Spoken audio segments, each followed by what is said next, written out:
The old East versus West, samurai versus knight fanboy battle is pretty stupid, actually.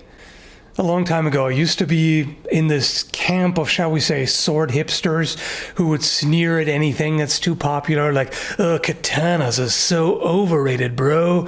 And if you like anything Japanese, you're a weeb. These days, I'm thinking, who cares? Who cares if something is overhyped or overrepresented or whatever in various media? Does it make sense? Does it work? Yes or no? If you ask me, historical European martial arts versus Kenjutsu is like Coke versus Pepsi. You'd be hard-pressed to find any objectively verifiable difference in quality, but you'll find plenty of people who swear that one is better than the other and will defend to the death their preference. I mean, not actually to the death, because it's keyboard warriors. Meanwhile, I'm drinking cheap-ass no-name diet cola, and it's fine. From what I've seen time and time again, many people seem to have this belief that Eastern and Western swordsmanship are somehow diametrically opposed.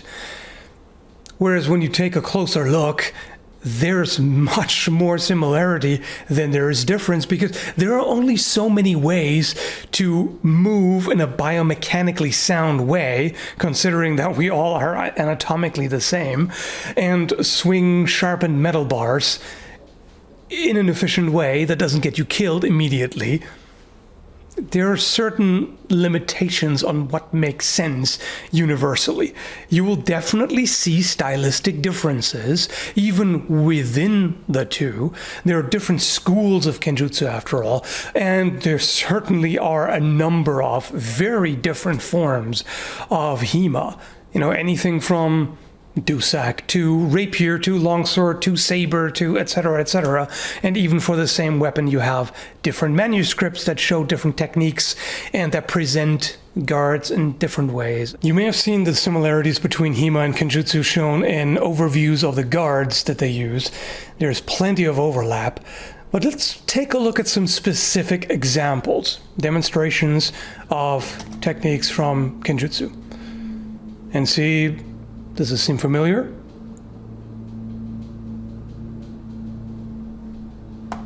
Absolutely. This I've seen plenty of times in HEMA sparring. Performing a deflectional parry, let it slide off the flat of your blade, is very universal. It makes sense pretty much no matter what kind of blade you're using. This is not some weirdly esoteric, unique thing that you never find in any other swordsmanship. And here you see the difference between edge and flat contact. So this is edge on edge, which means the two sharp edges are going to bind.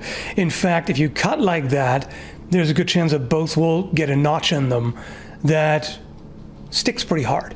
So that's why when this comes in, because you can't slide the edges against one another, which is why you have that push there to free them, basically. And now the next move here, he's releasing it from the edge and allowing the blade to slide off his flat where it doesn't bind.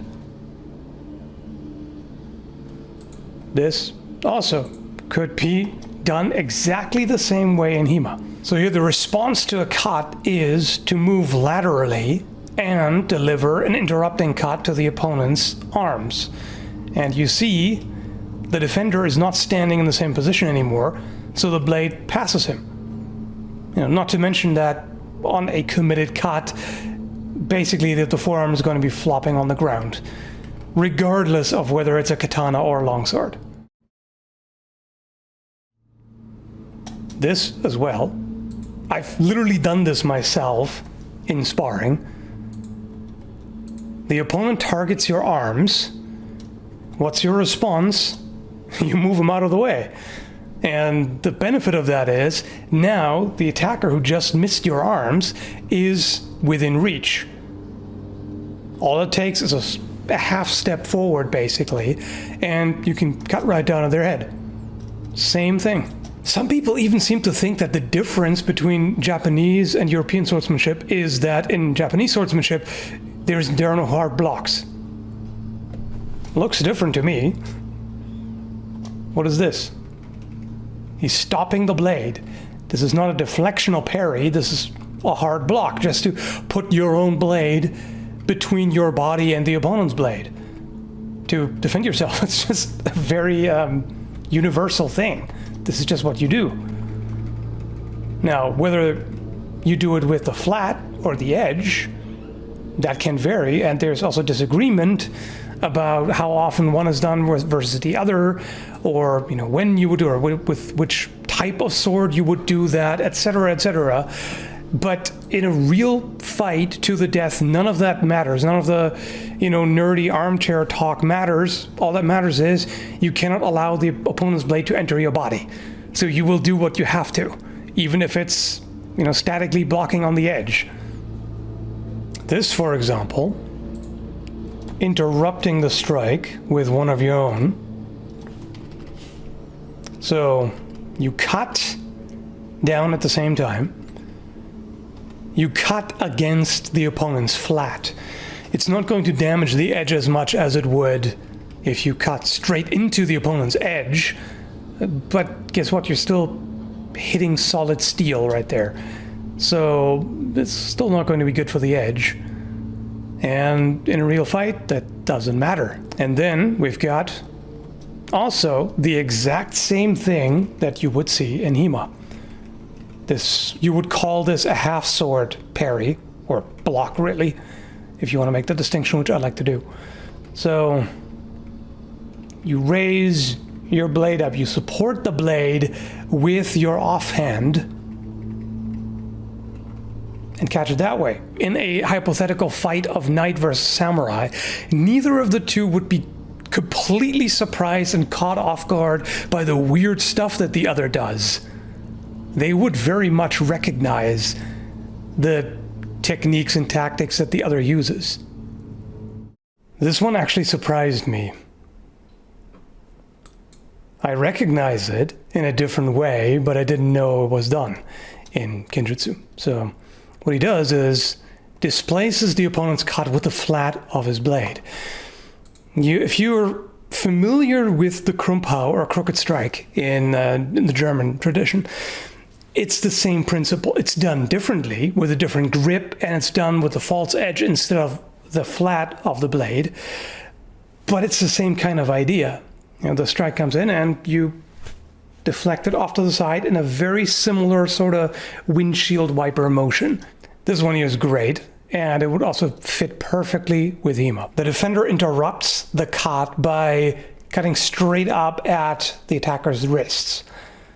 And this would work perfectly in HEMA because, well, guess what? With a longsword, you even have another edge. So you don't even need to turn the grip.